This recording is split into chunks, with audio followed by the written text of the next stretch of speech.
Hello and welcome to House of R. I'm Joanna Robinson, and joining me today, two very special guests. Jessica McKenna is here. Hello. Hrishikesh Hirway is here. Hello. And we are so thrilled to be talking about fictional musical bands. I'm so excited. Jessica, before we get started, I want to ask both of you, what do you feel like your bona fides are for being here as part of this particular great. episode? No, that's great. I think that I exist exclusively in fake music, I would say. Yeah. I'm like a musical comedian, and most of my music is, I would say, pretending that I know how to be musical while wrapping itself around to accidentally having to learn a lot about music over the past decade or so. I write music and I improvise music, but really born out of a desire to pretend that I know how to create music. And then that pretending became true. Like, you're living the dream. Yeah, I feel like that's true. It's a real fake it. Maybe make it. Kind of way. You've made it. Hey, thank you so much. Thank you. And your bona fides. I'm a singer-songwriter. You are. I put out a bunch of albums over the years, and then had a long period when I wasn't putting out anything and making any music, but I started a music podcast called Song Exploder, where I interview other musicians about how they make songs. Yeah. And then I started making music again, and now I'm doing both. Can you talk about your current project, your current album that you're touring for? I just put out a record called In the Last Hour of Light. And it's the first album in 15 years. And yeah, I've been touring, doing album release shows, but it's kind of like half band concert shows where I'm playing with my full band, but it's also kind of half a book tour because the album is kind of a memoir and I wanted to treat it like a memoir. So I've also been doing like a book talk style conversation or like Song Exploder style conversation about the making of the album before we play. Excellent. Jess, what are you currently working on that you want to tell folks about? Currently in rewrites in year 6 of an original musical. My comedy partner, Zach Reno, and I, along with David Wayne, wrote a musical that was originally conceived as a feature, and then we decided to pivot it to stage, and we did more than a workshop, less than a show. It was a show. It was a show, yeah. Here in Los Angeles in February at the Chaplin Studios. And now we're doing some rewrites, rebreaking some songs to, I guess, send it to Broadway.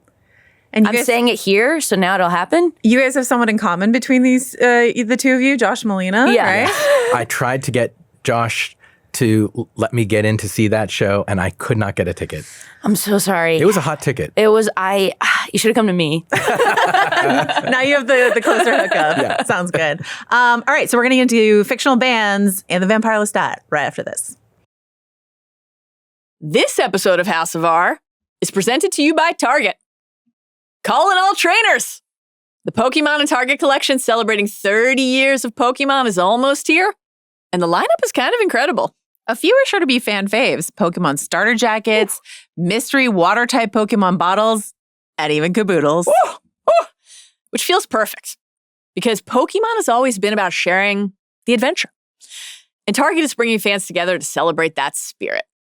The first drop is in store May 2nd, online May 3rd. With the second drop, June 6th. Explore now at Target.com.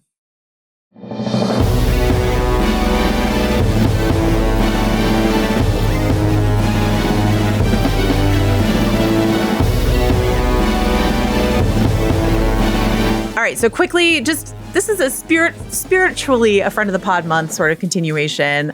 You guys are two of my favorite people, favorite creators, and I feel very grateful that you both know that this podcast exists, and so that if I say come on this podcast, you're excited to come. So thank you so much for being here. Deeply a bad baby. Huge honor. Yeah. Oh my God. What a thrill for me. The Vampire Lestat, the TV show, is almost here on Monday. Mallory and I will be breaking down the first episode. They did their live concert in New York City this last week, and it is sort of ostensibly the reason we are gathered here today. But we're not going to go in depth about the Vampire Lestat. This isn't like a primer for that show. It's just sort of like a tangentially, this was actually Jess's idea, a tangential sort of let's talk about fictional bands in general before this show that's about a fictional band. And then House of the Dragon is going to be here soon, so there's a lot coming up. Spoiler warning for music, question mark. I don't know. Some of these musical moments have plots associated with them. So, but we're not talking about anything that feels sort of new, fresh. We're going back through the history of film and television. So I don't think there should be anything anyone should be worried about. I don't think so. Yeah. Spoiler, sometimes music is in movies. Yeah. Sometimes people sing. Yeah, and Lip sync. yeah, and a lot of these though, they're not musicals, which is like, so if you're like, I'm an opposite of a spoiler, but I just don't want to listen to this because I don't like musicals. This isn't about musicals. These are actually not about musicals. Yeah. Yeah. So we got you there. There's like one. Got there's you. like one musical or a couple that I would call a musical. Yes. But I was trying to keep the musicals out of the mix because trying to keep this as like sort of fictional bands and rock stars Yes. sort of thing. On the Lestat front, if you're not up to date on what's going on with Lestat, we just wanted to talk about it like really briefly here at the top.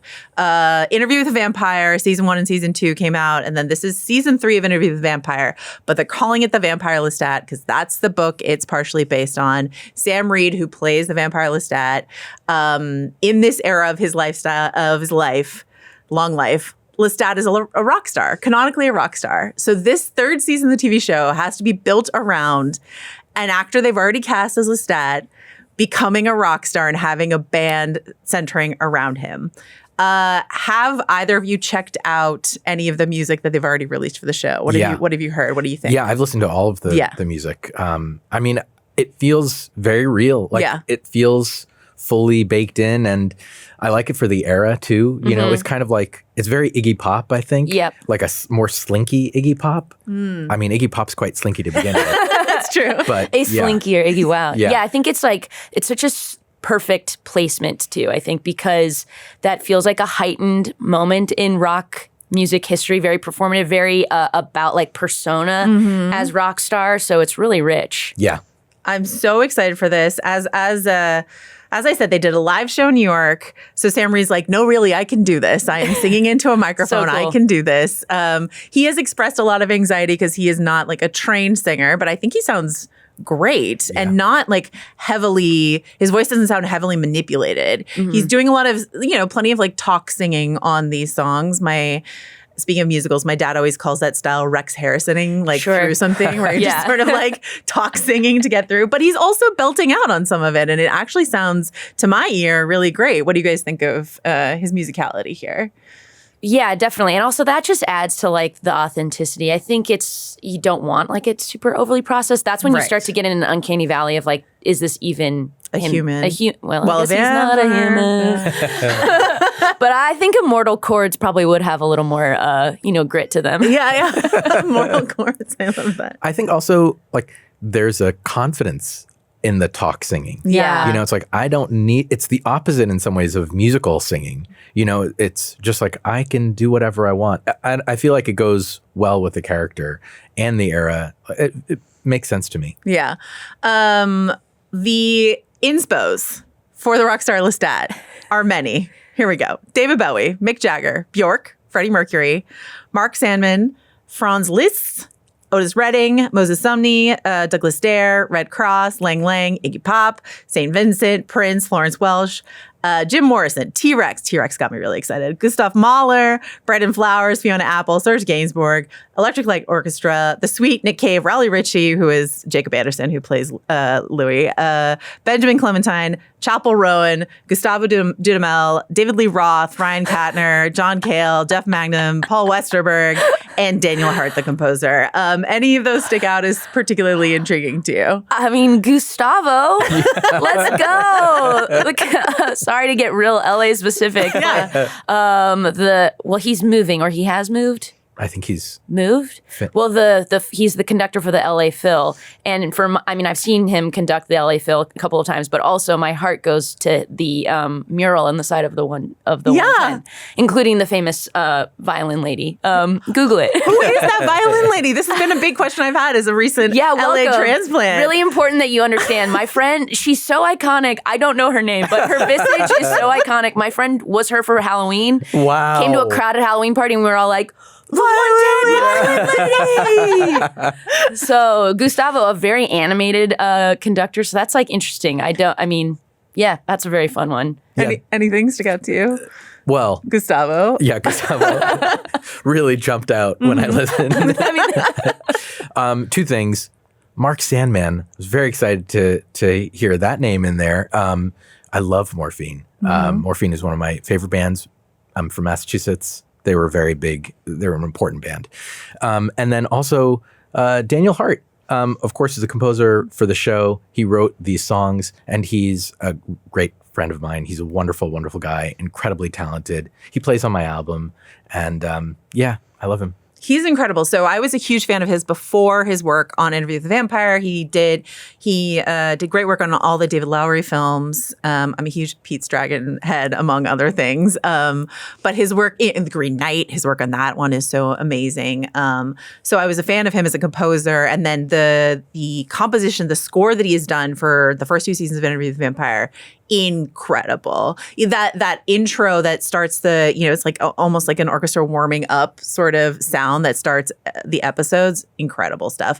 And then he's written these amazing songs. When the first song came out, I was worried. Like, I wasn't sure how this was going to go. I saw The Queen of the Damned the last time we tried to get a rock star Lestat in a film, and this is a very celebratory podcast. We're here to celebrate things that we love and not, crush things that we don't love. But that was, by all reports, not a successful film, and I rewatched it recently and I was like, yeah, this just doesn't work. So there's, if the music doesn't work in this season, if it is not believably catchy, then the whole season doesn't work because it's built around a rock tour. Yeah. Jess, any thoughts on Definitely. I just feel like also it's one of the traps of like having music represented in media is if you hang too much on how good the band is supposed to be. Right. Or how good a single song is supposed to be. Like, I found myself like drawn more to stories about like finding what we sound like stories, because I think that just gives you a lot more latitude to not every song has to be like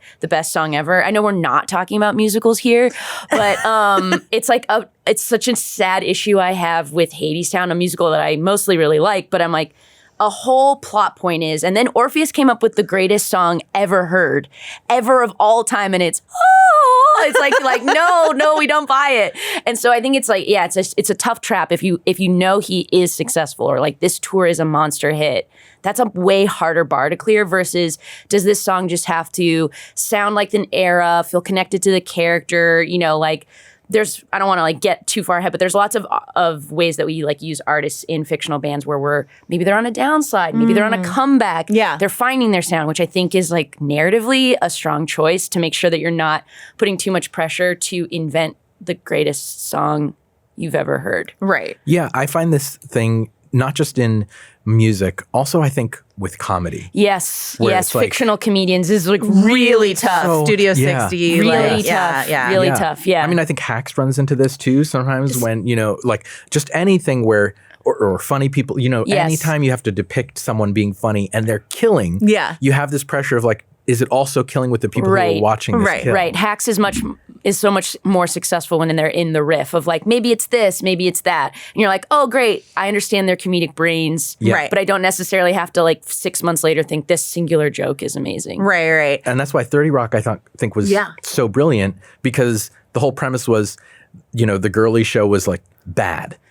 So they could have all the silly, farting robot jokes. Yeah. And they were always a struggling show. And so you had all this freedom to like do whatever you want and you didn't have to live up to this pressure. Right. Or you're only dealing with like tops and tails of a sketch. You're never watching like a whole sketch, which is another thing about like fake music is like, can you end the recording session and you kind of get a glimmer of what the song could be. Right. But you don't have to hear the whole, all the hook and everything like that. Yeah. It's interesting. We were just talking about this on the Prestige TV podcast because in an episode of Euphoria this season, Sydney Sweeney delivers a Shakespearean monologue. And I was like, is this supposed to be good or is it supposed to be bad? I was trying to like, you're watching the people watching her and like, how are they covering them? But there's a thing that I often see filmmakers and people who make TV do when they're trying to capture good acting, which is the camera does like a circle around them and they're just like, this is really it. They're really doing it. It's this like camera language to try to communicate to you, this is great. This is good acting. And then they capture some like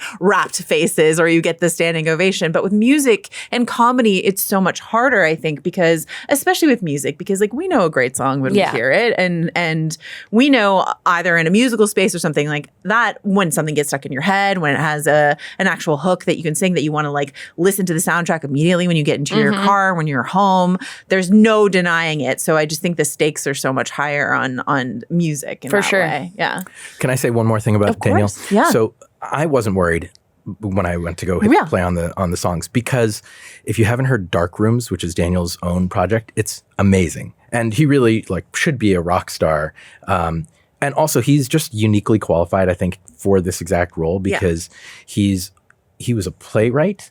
He has a playwriting background. And he's an incredible musician. He was also in St. Vincent. He was in Polyphonic Spree. Oh, he has this crazy resume. Yeah. And I feel like this is a time when he gets to bring all these different parts of himself to bear in this one aspect. It's really cool. I definitely didn't mean that as like an insult to him at all. I was just sort of like, I love this show so much. And I just wanted this to be incredible. And then as soon as I heard Long Face, which is the first track that they released, I was like, oh, we're cooking. Yeah. Like, this is it. We got it. That's another thing though, is like it's there if you can use like pastiche or such a specific genre that's not current. That's the other thing that I think is the hardest, is trying to write like current music. Especially I think it's really hard to see the forest for the trees. I don't really know what the sound of right now is.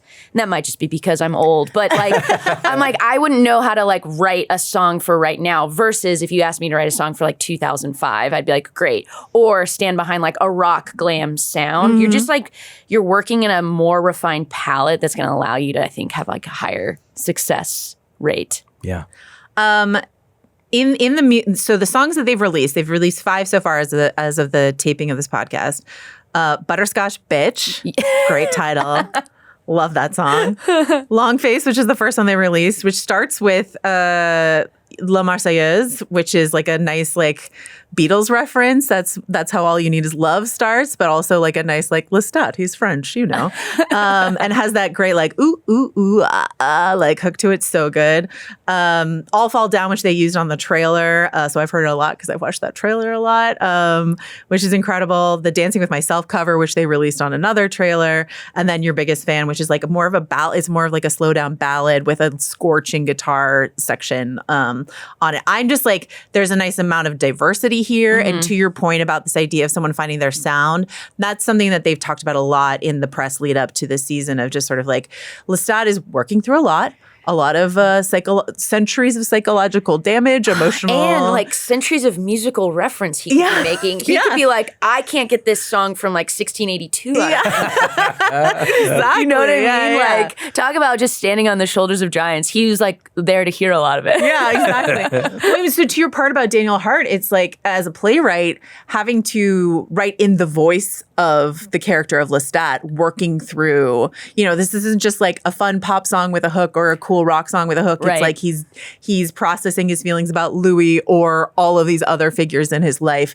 via the music, and that's even an even higher bar that they have to clear, which I think they are so far. So, yeah. And you have to do that in a more abstract way with film scoring all the time. Yeah. You know, think about what's the emotional through line in this scene from the perspective of this character, whatever. But to be able to do it in a pop song context, there aren't a lot of people who can translate that from the film scoring world, but he's definitely one. Yeah. Anything else you want to say about, again, we're not here to be negative, but anything else you want to say about when it doesn't work? I mean, I think like pop music for me is like one of the hardest ones. If it's just like this person's writing a music in a time that you're supposed to hear it's reflect the sound that you're currently in, I just think like distance is really helpful. And I think like limitations are helpful. I'm currently doing a Girls rewatch, but realized that I never went beyond season 2 because I read Famesick, and I was like, I think I have to reassess my relationship to Girls. And so I've like finally got to the season where Marnie's in a singer-songwriter duo. That's right. And trying to like place them in more like the stomp clap like Lumineers era, I'm like, yeah, I guess this, but it is an uncanny valley of like, how good is this supposed to be? Probably not that good, Yeah, 'cause but it's occasionally a little good, Yeah. like good enough that they got a meeting at a record label or whatever. But I think distance is super helpful, or like shorter versions of songs. But and all I can think of is that Orpheus song at the moment. Sorry, Hadestown, really catching some strays. Epic 3. Really? I have a lot of Epic 3 thoughts that I would love to share with you sometime. But on the sort of like fictional band front, I just wanted to note who they've cast to surround Sam Reed here. So they've gotten a bunch of musicians, actor musicians. So Noah Reid, no relation as far as I know, who played Patrick on Schitt's Creek and did that iconic Simply the Best cover and was incredible in the fake cabaret that they did, stuff like that. So like is a musician, is playing Larry in the band. Man lead singer and lyricist Honus, Ryan Katner. That's crazy. Oh. My friend plays in Man sometimes. Okay. So Ryan Katner, who's the music supervisor for the show, is playing the character Salamander in the band. That's so cool. He's in the band. Sarah Swire, who performs as Sister Swire, is a musician. She's playing TC, Tough Cookie, who's the drummer. And then Seamus Patterson is Alex, who's also a musician. So they cast a bunch of they actually know how to play their instruments, musicians, to surround Sam Reed, who has to play the guitar a bit, but mostly just has to be shirtless in leather and sweaty and hit his notes. And so in terms of watching as two musicians yourself, in terms of watching people, I think about I love listening to behind the scenes of movies and TV shows, and they're they sent us to band camp and we learned to play our instruments. Can you tell when people are not really doing it, and does it bother? I don't think I think I know so little about finger placement and stuff like that it doesn't bother me because I can't see it. But does it bother you when someone clearly doesn't know? What do you think?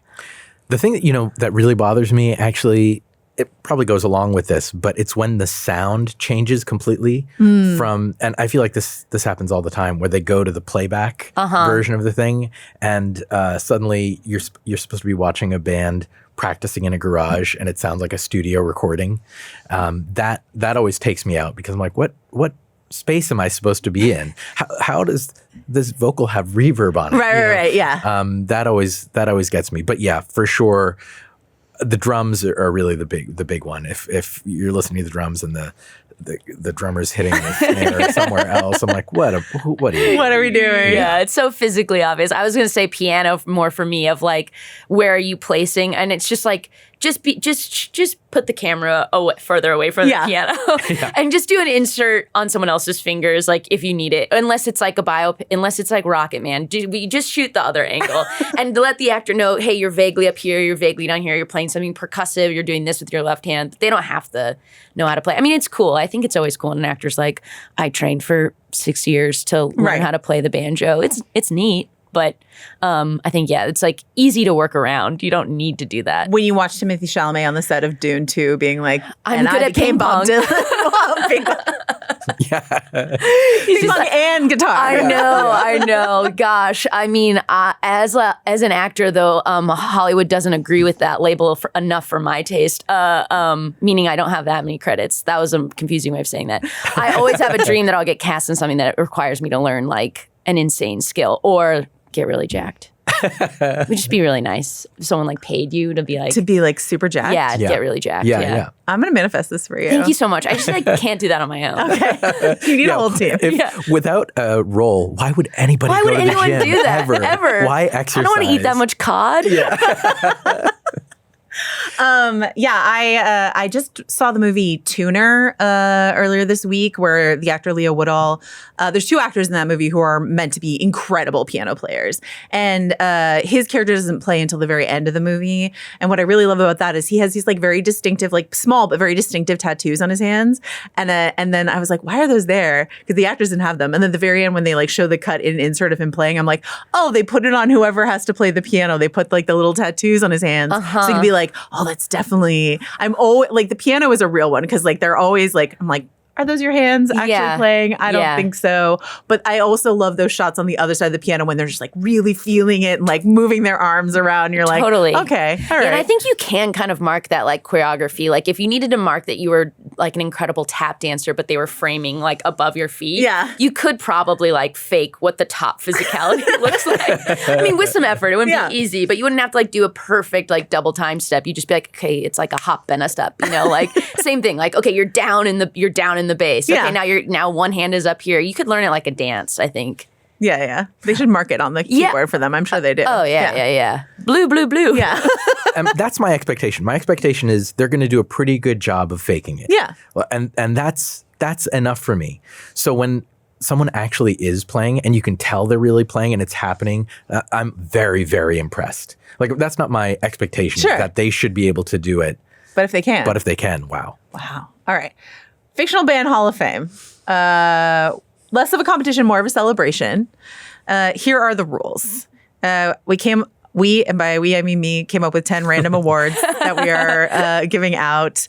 The rules are they can come from any film and television, property that you choose.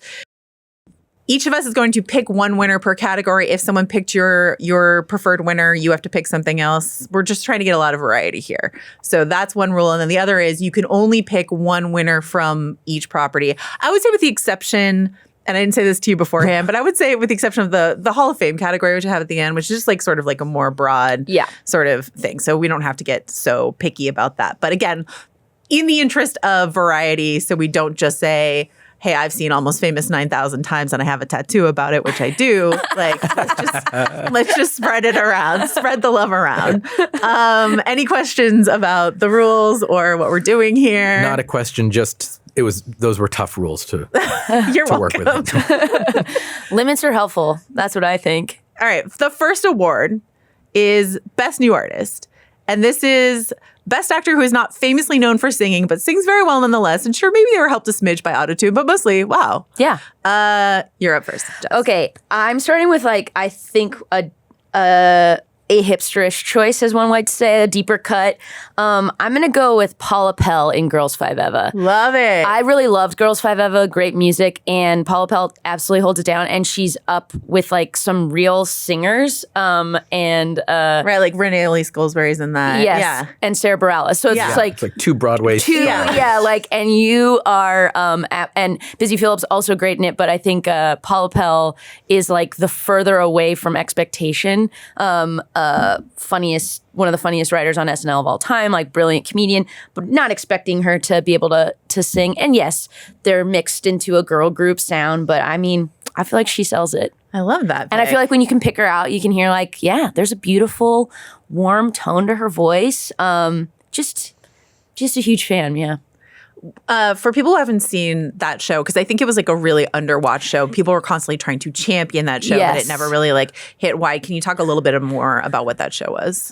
Girls Five Eva is in the Robert Carlock, Tina Fey DNA of 30 Rock and Great News, and now the Fall and Rise of Reggie Dinkins, which I really also recommend. Fun. And it's about a girl group that now they had like some hits 15 years ago, and one of the members dies and they decide to get like back together and now are like trying to navigate being like in their 40s.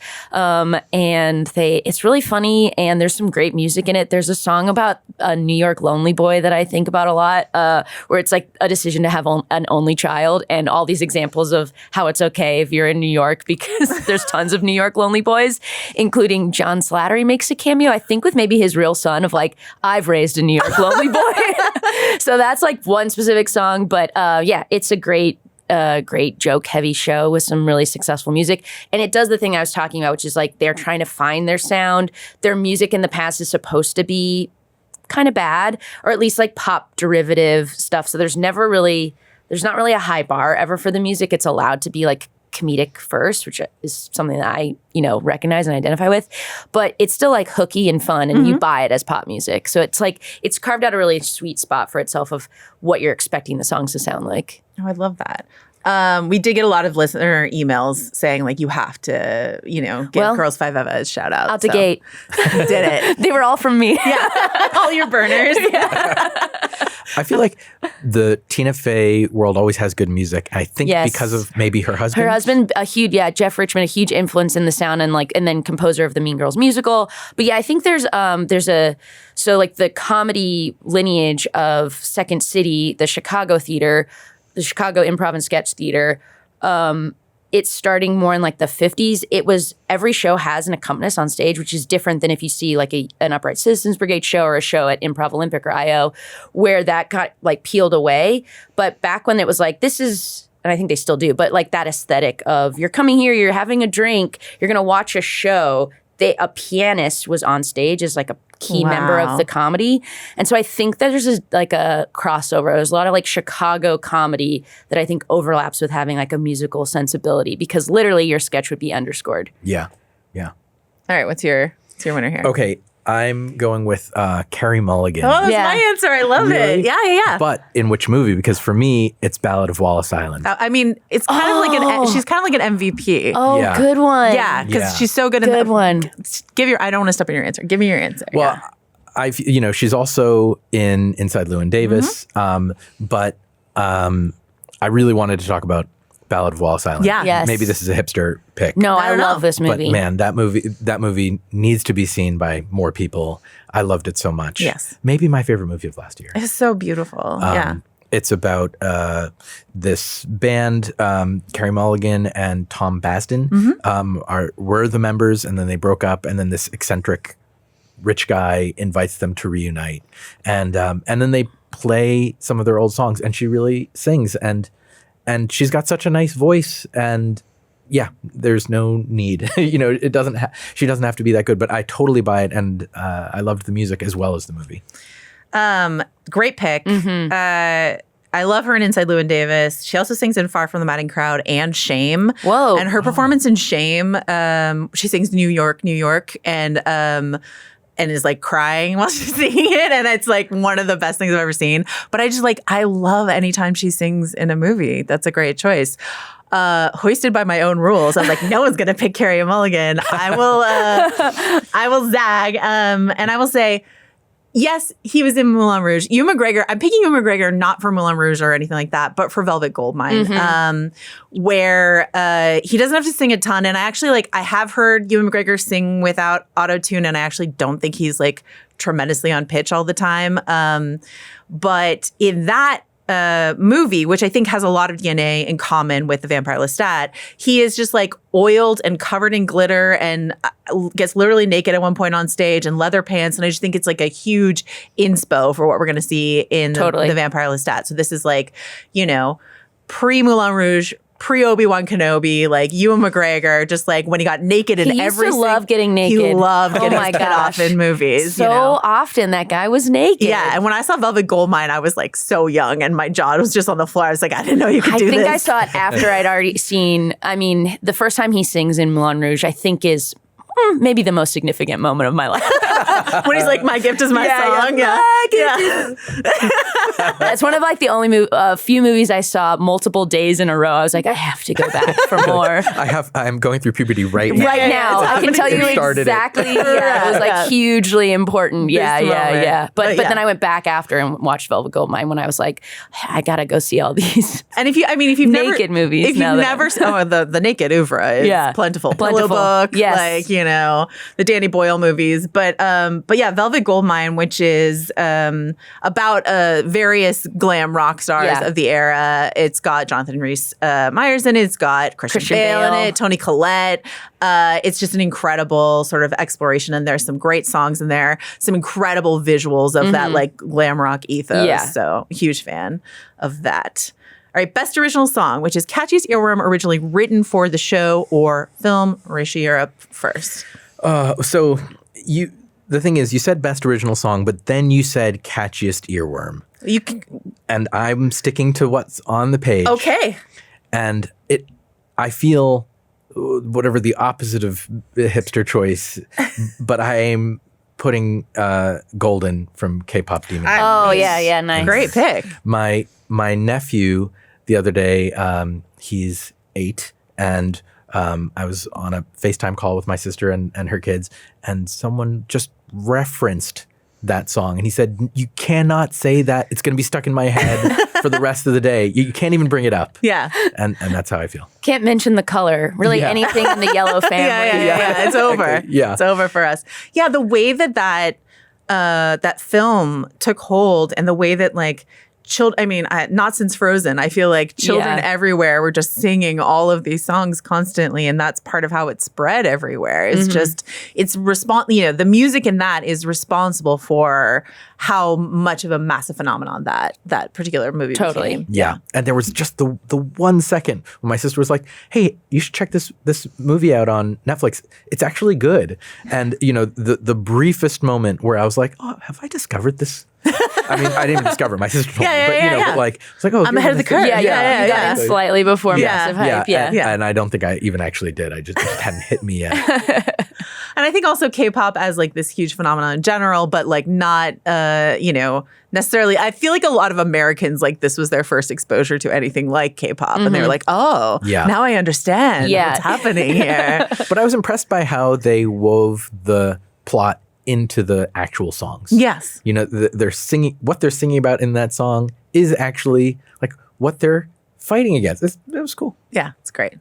Shout out Huntrix. Shout out the Saja boys. I'm going to pick, just because I can here, That Thing You Do from That Thing You Do, because that is the most important song in any of the things we're talking about, because it is the entire premise of that movie is we wrote the best song ever, and it's going to launch us nobodies into instant fame, and we're going to play it 200 times in this movie, and you're going to be excited every single time you hear it. Some would say, I think that actually I've heard it's referred to as the anti-Orpheus song. Not by me. you? No, that's actually a common term in the biz. They're like, "Can you believe they pulled off an anti-Orpheus?" Even though it predates Hades Town. The story, which is the inspiration for Moulin Rouge. But yeah, no, it's so good. When I first got a drum kit, that was all I wanted to learn was the doom da da doom da. Like, it's so amazing, and like, what a thing to achieve. That song rules. I gave someone drum lessons where that's what they wanted. Yeah, really? Yeah. Oh, they're like, "I just want to be shades, man." Yeah. That Thing You Do, and we might talk about this a bit more a little later on, but like That Thing You Do, every time I get mad that it didn't win the Oscar for Best Original Song, I have to go and remind myself what did win, and it's My Heart Will Go On from Titanic. Oh my and you're gosh. like, okay. That's wild. I guess I understand what happened there. Oh my gosh. That's tough. That's maybe the only thing that could ever beat it. Exactly. That's crazy. I know. Wow, we didn't know how good we had I know. The 90s, 1997 Oscars. We had it so good. Oh, she hit her chest so hard. All right, Jess, what's your answer here? I have to go with the 1995 Eye to Eye by Powerline from a Goofy movie, just to really firmly set you in trying to date my age. I love that song so much, and Powerline is Tevin Campbell, like backed up by Rosie Gaines, like people who was like supposed to sound like Prince, and so they got people who sing with Prince. Like it's like a forgotten movie that is held dear by a certain section of millennials who are just like, it's like as the Disney like apex is starting to fade, like it's post Lion King and Little Mermaid and all these great musical movies with actually phenomenal songs, and it's like considered this like sort of flop that is just this cult classic, and that song is just like so good. I've had a very short time on like Twitter, and I think I only had 2 versions of Twitter bios, and one of them was the song Eye to Eye is my personal religion, and if I Freaky Friday'd with a 10-year-old boy, you wouldn't be able to tell the difference. So it's just, I have to be truthful to myself. I love that song. If we listen to each other's heart, we'll find we're never too far apart. Come on. You're so dialed into the bad bit. You were like, we got so many emails about Powerline. They were all from me. Yeah. Once again, you have so many burners. I'm really impressed. I personally really spammed this episode. I'm going to be honest. Yeah, I mean, Powerline, it's just like, it's doing the opposite thing. It's not that plot. I mean, it's a plot important moment of the father and son like coming back together. But I think Powerline in construction is actually pretty smart because it's like background to the story. It isn't our main character or like, and now Powerline's going to sing the best song of all time. It's like, Max loves Powerline. You hear 2 songs by Powerline, but like it is background in a way that I think like takes some of that pressure off and allows it to just be like a really fun song where of course they have to do the perfect cast. But yeah, I just love that song so much. It was on many a mix CD even through high school, you know?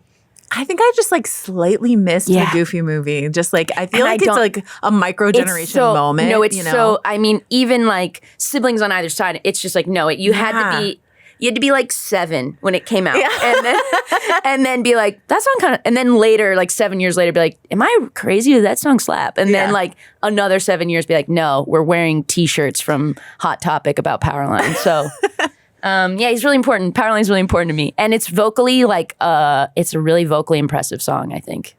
I'm nodding, but I've never heard it. No idea what you're talking about. Yeah. This will be great for you the later. Goofy movie, do you mean like the Disney character Goofy? I do, yeah. It's the... Do you need to know the premise of the Goofy movie? Please.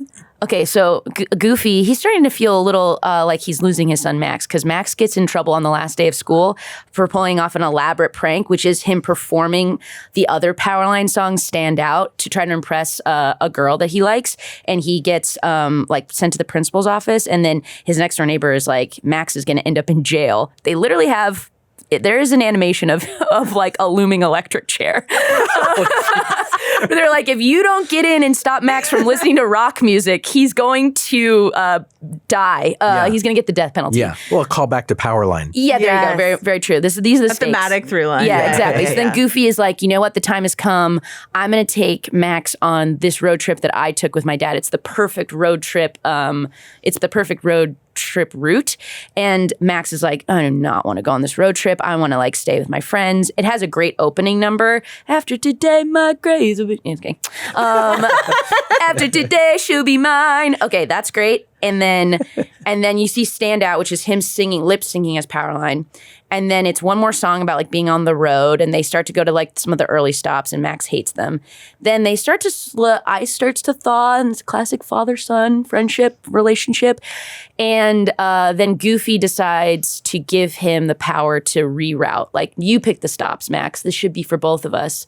And he trusts him, but then Max is like, I'm going to route us instead of going to this fishing place, I'm going to route us to the Powerline concert, because he told his crush back home that he's going to go to the Powerline concert and he's going to be on stage and wave to her.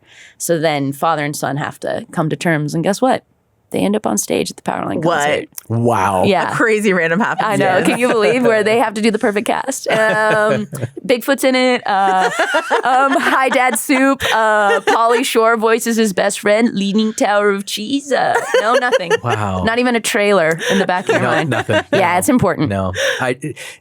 Does Goofy's son exist only for this movie, or is that a? They made a sequel where Max goes to college, and also there was a The Goof Troop TV show. Oh, okay. That's where I know Max from. Yeah. Yeah.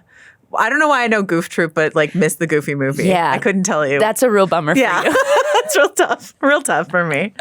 All right. Best cover song is the next category. I get the first pick. I'm not going to step on something that I know is important to one of you, just in case you want to pick it. No, you can do it. No, I'm not going to. Because I have a backup. But I have a front. Okay. I'm going to pick Ballroom Blitz from Wayne's World. This is Crucial Taunt is the name of the band. Cassandra Wong is the name of the lead singer, played by Tia Carrere. But this was like, this is one of those, I didn't know this was a cover until later in life. Yeah. Turn into a ballroom blitz, blitz. Like, it's rules. And it's not, is it plot important? yes, because it's like a part of Wayne falling in love with her and stuff like that, but it is just an absolute jam. What a badass rock babe, lead singer in this band, and I just love this song. And we listened to it all the time growing up, so that's my pick. Huge. Yeah. I cannot say or hear the words "my drummer" without hearing them in Tia Carrere's voice. Yeah. When she's answering the question, "Who's Anthony? Who's Anthony?" My drummer. Really good. All right, Jessica, what's yours? I'm going to go with Mustang Sally and the Commitments. Oh, so good. I love that movie, and I think like that's a nice like coming together moment, and it's just they sound great, particularly on that song.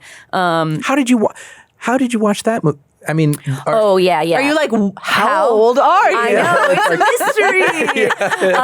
I should say, besides like being like really setting my age so specifically, that my Irish heritage is most of my personality. Okay.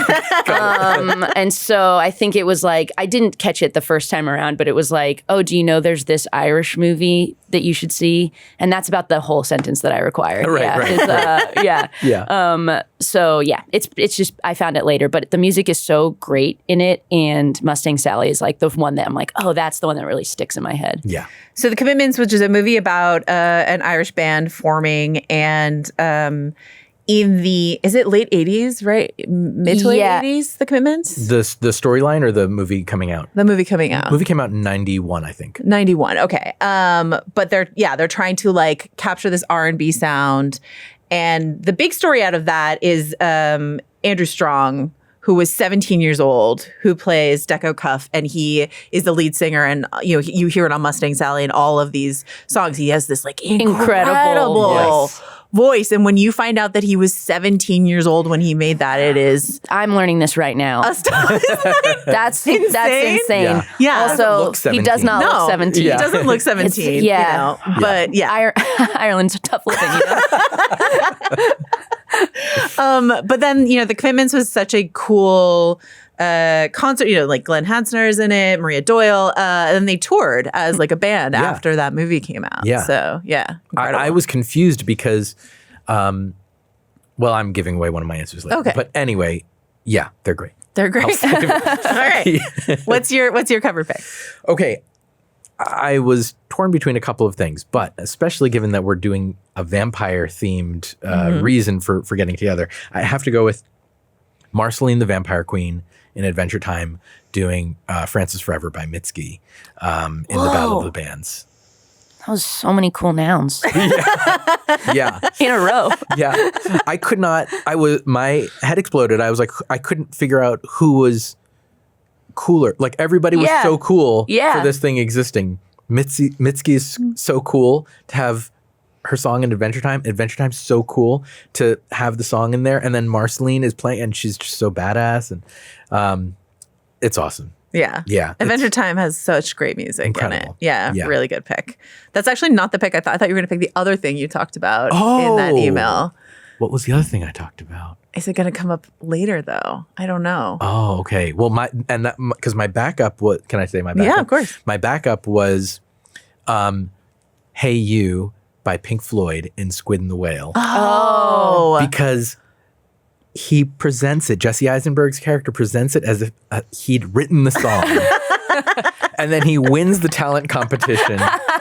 And Anna Paquin is the only person who knows that he didn't write it. And when she calls him on it, he says, but I felt like I could have.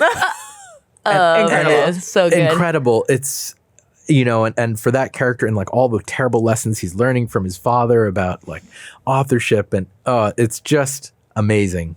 I love it. Amazing. I thought you were going to pick, and this would be my runner-up, which is the cover of the Metric song "Black Sheep" in Scott Pilgrim. Yes. Brie Larson, Clash at Demon Head. I love Metric. And I'm like, is that better than the Metric version? And it might be. So honestly, it didn't even occur to me to put it in that category because like Ballroom Blitz for you, for me, that song is canonically by the Clash of Demon Head. I think that's fair. Yeah. I think that's fair. All right. Our next category is best fictional band name. Yes. This feels this feels tough to use this in this category, but I have to go with the Soggy Bottom Boys.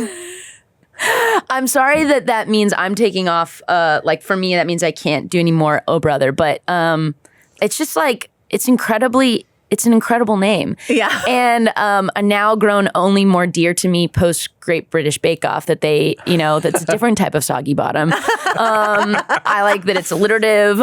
It has like it just sounds great. It sounds like the type of music. It fits perfectly and it's great. Soggy Bottom Boys. Yeah.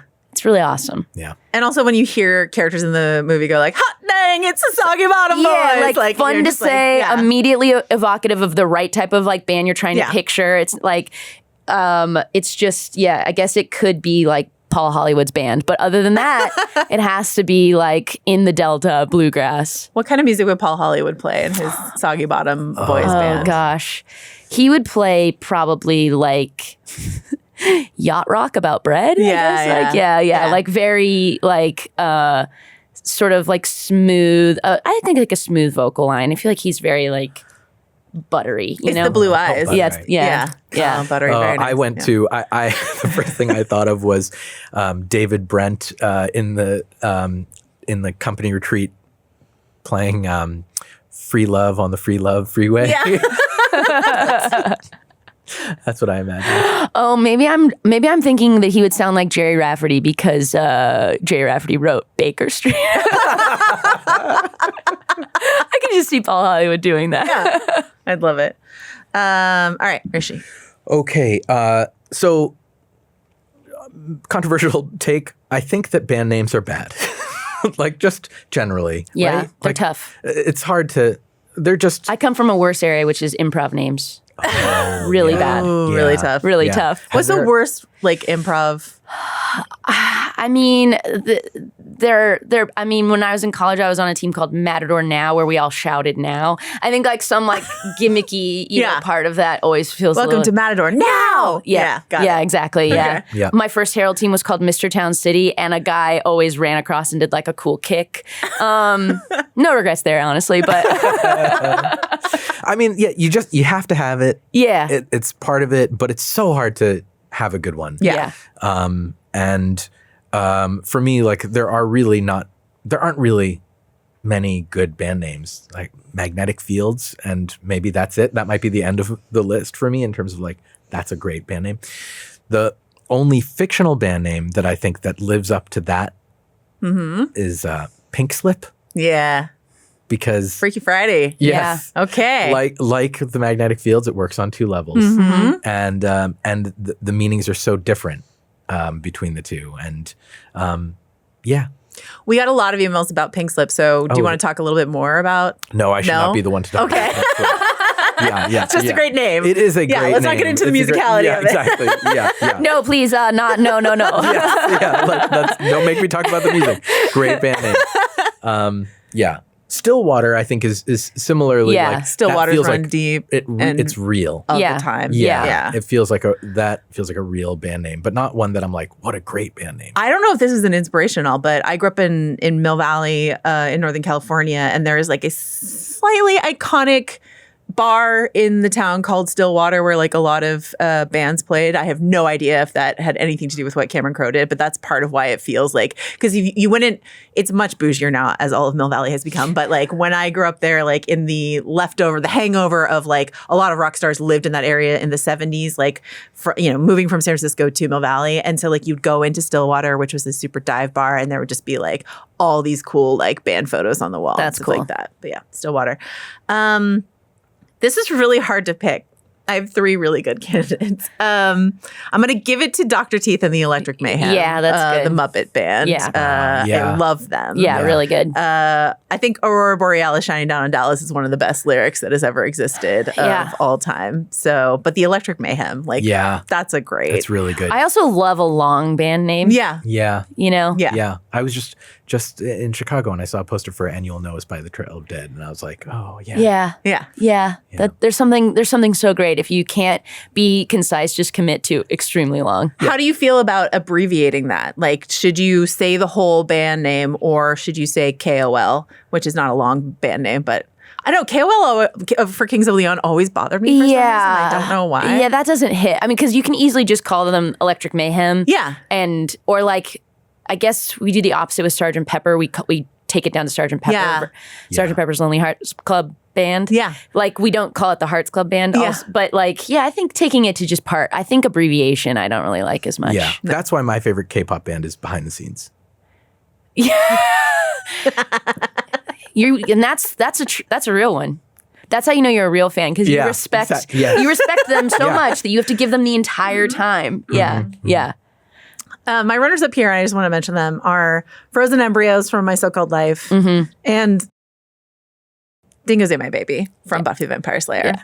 I think it's a good move, similar to what we were saying about jokes and songs, like to intentionally name your band something ridiculous in the thing, you know, like Mouse Rat or whatever, where it's just like, you're making fun of how bad Oz should be in a band called Dingo's Ate My Baby. Yeah. Right. Yes. It's also like, it's a classic scene in That Thing You Do of the Oneaters versus the Wonders, you know, like it's also good if you can ever show us the people thinking of the band name and give us a couple variety of opinions on the band name so that you're like, oh, great, they don't necessarily think it's great. Yeah. Or if they do, and that's the point, is for us to be like, oh, they're a little too high on their own supply. Yeah. What's the street?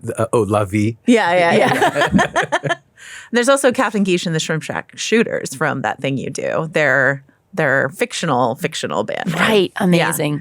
Would you just call them the Shrimp Shack Shooters or the Shooters? Shrimp Shooters, maybe? Shrimp Shooters. Yeah, that's great. Something to think about. I did want to share, this is nothing to do with anything, but one of my fondest memories is singing Kiss from a Rose with you at the Buffering Prom this last year. That was so fun. That was so fun. Yeah. Are we a great song. Am I a musician? No. Can I stand on stage next to him and sing Kiss from a Rose? I can. Did you pre-plan the harmonies, or did you just have to feel it out? It was a group sing, so you could just blend into the background if you needed to. You know. No, it was 13 voices in unison. Yeah. Unison. Yeah. I could just go as low as I needed to. It's fine. Absolutely fine.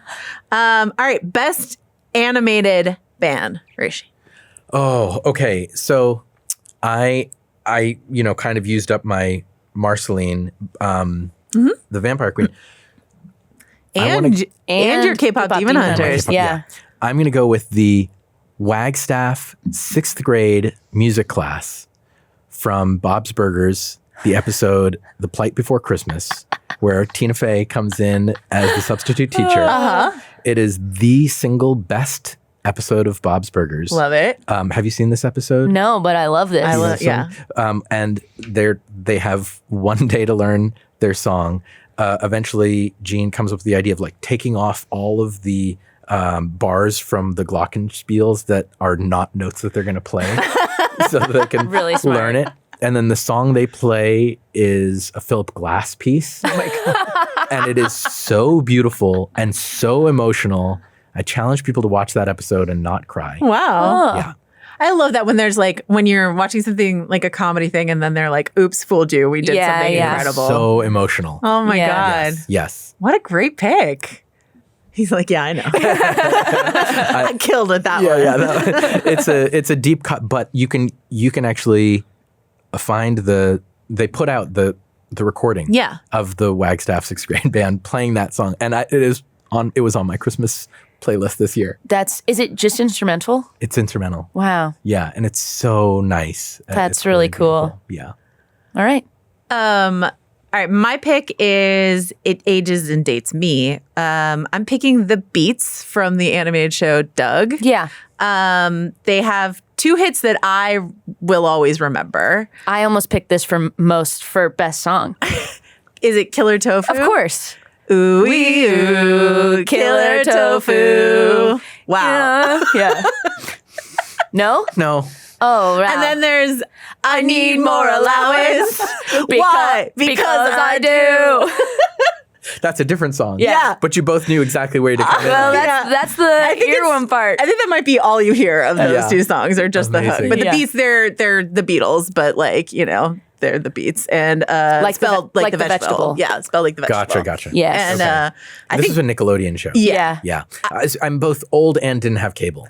This is okay. I had cable, but we didn't have like HBO or Showtime or something like that. And I've discovering this every time they call me on to do the rewatchables, and I watch a movie, I'm like, wow, there are boobs in this. And I watched the like TNT cut or the USA cut, and I didn't know how many boobs were in this movie. Yes. So we all go through our own things. Just what's your answer here? Well, also really quick, the music in Doug, like the intro music is it's great. Yeah, Like it's really good. It's like a acapella scatting opening. sort of, yeah. It's great. Patty mayonnaise. Yeah. Oh, there's a great, when they make a band, banging on a trash can, strumming on a street light. Na, na, na, na, Wow, you just unearthed one something little from my voice brain. keeps calling me. One little voice. And they're like, he dreams the music video because he comes up with the song on his banjo. And then everyone is like, Doug, we heard you have a band. We want to be in your band. And it starts to get too big for Doug because really he just had his one song on the banjo. But then he imagines that they have like this big music video where they're in sort of giant suits, like the Talking Heads. And he wakes up and he just like writes down big suits. I love Doug. I'm impressed by your recall. Well, I'm so sorry that I did have cable and I was of a certain age that I would just watch it on absolute repeat. Doug was very important. I think I like would know my day by the half hours of television. Yeah. I have that as well. Yeah. But just, Yeah. no cable. Sure. Yeah, just the hour-long block of the real Ghostbusters. Yeah. Yes. Yeah, totally. Yes. Very important. The Beats were my first pick, but I have a strong second pick, which goes to my half hours of like, it was on at 6:30, it was on at 7:30. You could sit through the local news in between, and then prime time would start at 8, which is the specific episode of The Simpsons where they get recruited into a boy band called the Party Posse. Bart, Milhouse, Nelson, Ralph, Martin? And they have a song that the chorus is Yvonne Niage, and they reveal later that they have been put together to get to be propaganda to have people join the Navy.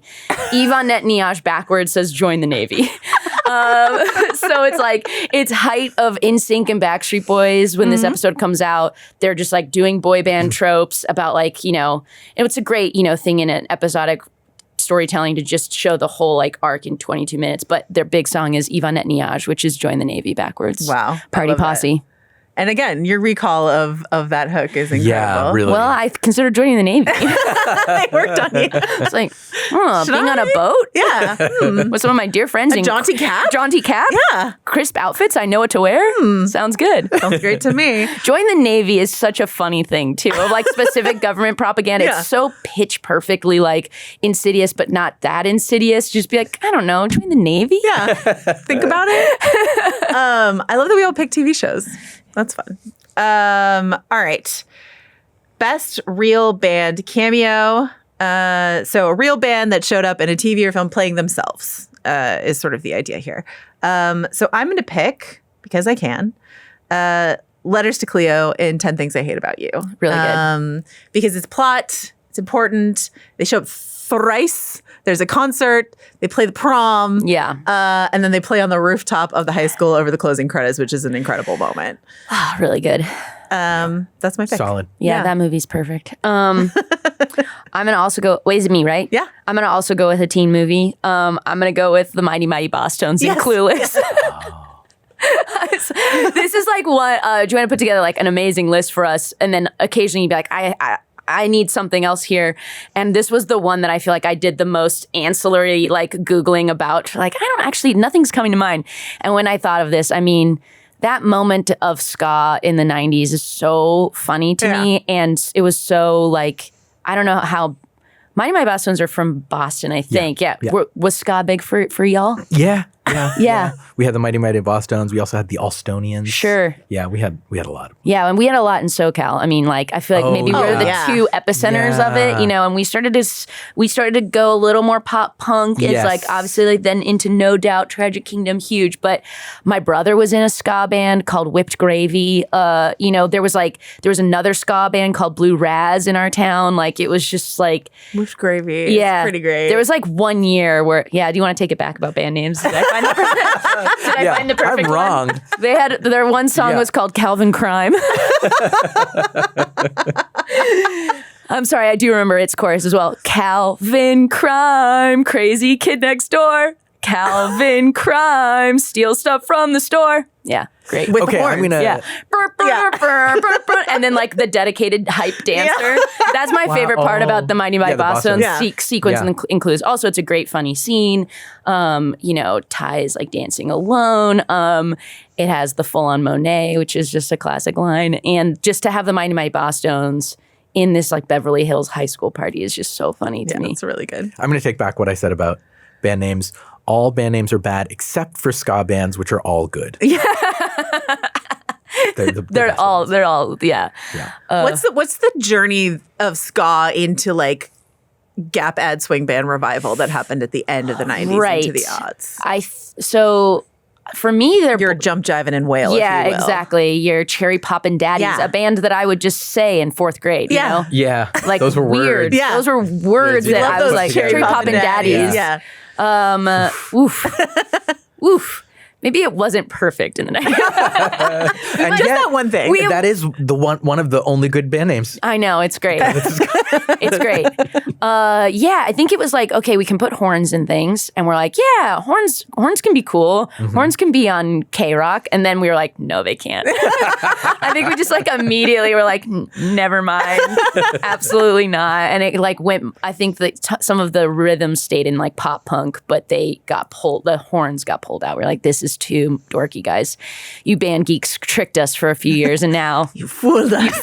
now the skaters are back, like wearing our basses really low. Yeah. Love it.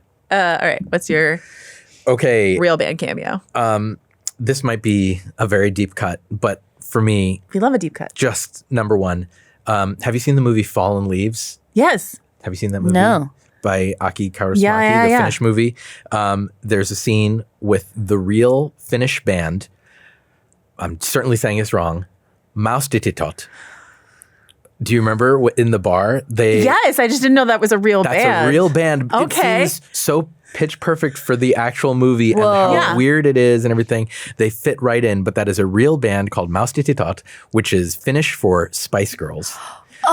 Which is amazing because they are the two most deadpan people, Yeah. like in a Yeah, movie yeah, full yeah. of deadpan Yeah. people. Oh, that's so great. And they have a song.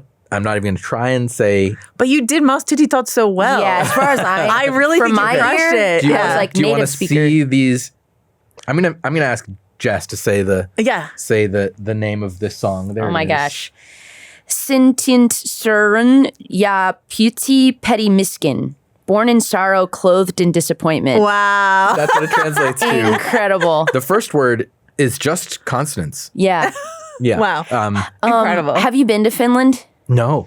I went to Finland and it was cold and other lovely things about it.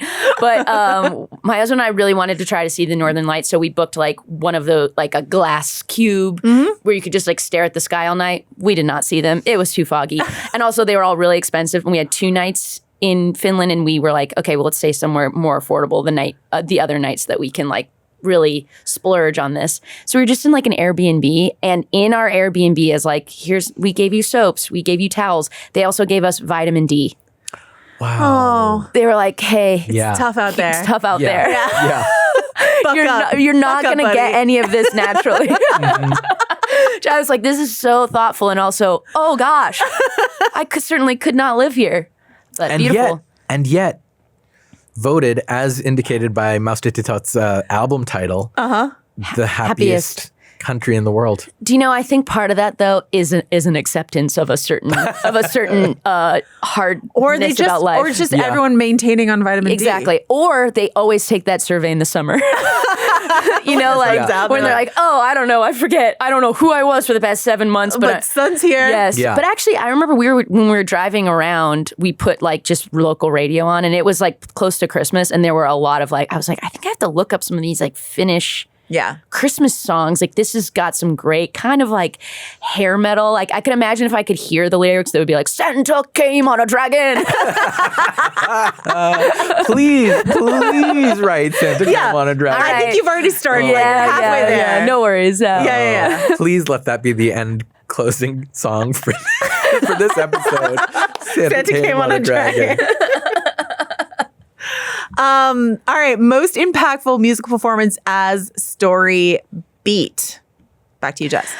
I'm gonna go with I think it is such an important hinge moment in the story. I'm gonna go when they are writing Falling Slowly in Once. My pick, yeah. It was, yeah. It's Just like, and I thought of like, the times when it's more like a culmination moment where someone finally like takes a stage and you know what they're singing from. But I think in the Get Back documentaries, I think everyone's like maybe favorite part is like watching them think of Get Back. Yeah. And just it's really hard to like show what a songwriting process feels like. And obviously this one's fictional, but they're both, actually music. It feels so authentic and it's so important in the story. And then it's just an incredible song. I was going to have to like have Once on here somewhere. And I think what that does in the story is just so important without being like particularly showy. And they're in like a music store, and it's like, I don't have the words yet, but it's like dum, dum, dum. Yeah. And then even the same way that it feels very truthful where he takes it to double time to get her to the next section. He's like, and then it continues. He ups the time signature so he can sing through the next part. And then it's something like this. It was like, this is pretty perfect. And it's a great song. It's a perfect pick. And Glenn Hansard already had chops of being in a movie because he was in The Commitment. I know. Which I didn't know. Yeah. Yeah. Yeah. There you go. That song was almost in my favorite covers list. From Last Man on Earth? Yes. An incredible scene. Yeah. Also a little slept on show, I feel like. I agree. Absolutely. It's a great show. And it does that thing where it really barrels through plot in like a really brave way. But yes, Will Forte and Jason Sudeikis as brothers singing this song as karaoke over and over and over again. It's great. Yeah. And then it becomes just like a trope running throughout the show until the end after that. Yeah. It's just so good. Yeah. All right, what's your pick? My pick is the death of Queen Jane in Inside Llewyn Davis. We lost her. Yeah. Oh my God. Absolute life ruiner. Oh my God. It was right at the moment when my writer's block, which at the time I did not know would last a decade, had kind of started. Mm-hmm. And then that scene was basically like, I was like, yep, yeah, that's that. There it is. That's it. That whole moment is so brutal and so real. And that movie is a horror movie. And I just, the F. Murray Abraham reaction at the end of like, I just don't see a lot of money here. It just, that feels like so real. Mm-hmm. Like just like the Swell season once, thing feels real in the creation. This feels like this is how dreams die, because his performance of it is absolutely real. Like you see him actually do it. Yeah. Mm-hmm. It's good. It's competent. You have to wonder, they don't do the camera panning around the thing to be like, this is amazing. Good. You know it. F. Murray Abraham's loving it. Yeah. And you're just dying with the suspense of how this is going to go. Yeah. And it turns out it doesn't go. Just everything about that. Just one of the worst things I've ever seen in terms of my own heart. Yeah. Mm-hmm. Oh my God. That kills me. Absolutely kills me. And I love that song too. Oh, so good. I'm going to pick Remember Me from Coco. Which is Really good. Really good. multiple times in that movie, but when it is like comes through at the very good end, pick. it's just like absolutely on the floor crying. This Yeah. is why you didn't want us to tell our answers in advance so you could have this. Oh, man. Oh gosh. That's really good. No, I love when people can like organically react to picks or be like, "What the fuck is that?" Yeah. Or that's great. I need to tell you the plot of Goofy movie. But yeah, I mean, Remember Me is just It's beautiful and outstanding. And like I love that in a musical or a song about music when you hear a song one way and then you hear it another way later, and you're just sort of like, oh God, oh my God, and the meaning of the lyrics. I don't think I've ever cried more in a movie in my life than I did at the end of Coco, and it's still my favorite Pixar movie. So Yeah, good one. yeah, that's my pick. Really good. Thank you. My hardest cry is at a Pixar movie. You as well? All of them. Yeah. Yeah. Toy Wait, Story which one? 3. Toy Story 3. Yeah. Yeah. Toy Story 3 got me. I mean, Coco got me. I The cry beginning very of Up. easily now, Yeah. so I don't know what an achievement it is for them, but yeah. They get you every time. When Bing Bong Oh, Inside Out. Bing Actually, a Bong. lot of Inside Out. yeah. Okay, actually, Inside Out didn't get me as much because it was, I think, too abstract. Interesting. I don't think the whole thing got me, but Bing Bong definitely got me when he finding your imaginary friend in the rubble. Come on. and then he sacrifices himself for you. Yeah, yeah. Sacrificing yourself, that's always going to get me. That's like Project Hail Mary. I know we're not out of this, but like, Well, I was just thinking of I was just thinking of Project Hail Mary of like, oh, that Sign of the Times performance also so good. So good. Yeah. Oh my God, Sandra Hüller. Yeah, beautiful. yeah, Yeah. amazing. Yeah. I love that they were like the story behind that, where they were like, Ryan Gosling's like, oh, she should sing, and she's like, it must be Harry Styles. I must reinvent Sign of the Times. So good. So good. I love her. All right. Big ones left. Best album. Rishi, you get the first pick here. Mine was The Commitments. Yeah. Yeah. Because before I saw the movie, I experienced the CD. My sister had it. Yeah. I have an older sister, and she was like, this is great. And so this was the spoiler that I was trying to avoid for that answer, because I just listened to that album and I just thought they were a real band. Yeah. And I thought they made the movie about the band. Oh, nice. With the band. Yeah. Like I thought it was a biopic. Right. You know, I mean, I was a child. Okay. Yeah. But yeah. You're like Jimmy Rabbit. He's real. Yeah. I just thought I was like, how did they? Yeah. I guess. Oh yeah. They just asked the band to do. Sure. I mean, it's like a kneecap situation. Yes. Yeah. Exactly. It's not my pick, but yeah, because I'm staying Irish. Yeah. Yeah. And we just listened to that album over and over again. I was just like, this is great. It was actually how I got introduced to a lot of like soul classics. Yeah. Yeah. Through this Irish band covering them. And movie soundtracks introduced me to so much music in general. Yeah. So, but yeah. Was it your experience that the year that Forrest Gump came out, everyone got that? Like, I feel like Everyone's like, Fortunate Son is my favorite song. It was just like, I feel like you got every dad you knew the Forrest Gump soundtrack. The double CD. One was red and one was blue. Yeah, absolutely. For sure.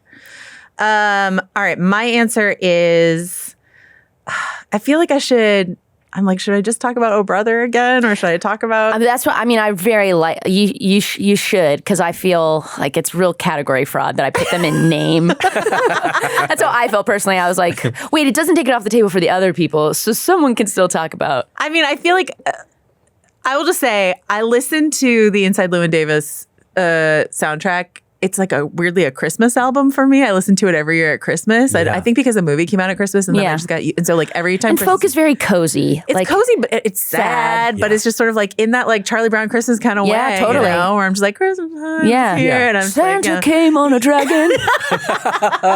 very sad. oh gosh. You've got to make this song. Yeah. Please make it a sad song. I mean, maybe you guys should collab. Maybe it should be able to like be played multiple ways. Yep. I'm in. I think this is gonna be like a breakaway. I think so. Yeah. Number one on the UK charts. Christmas single. Santa came on a dragon. That's all. That's what's the song in About a Boy. About a Boy. Santa's Super Sleigh. Super Sleigh, yeah.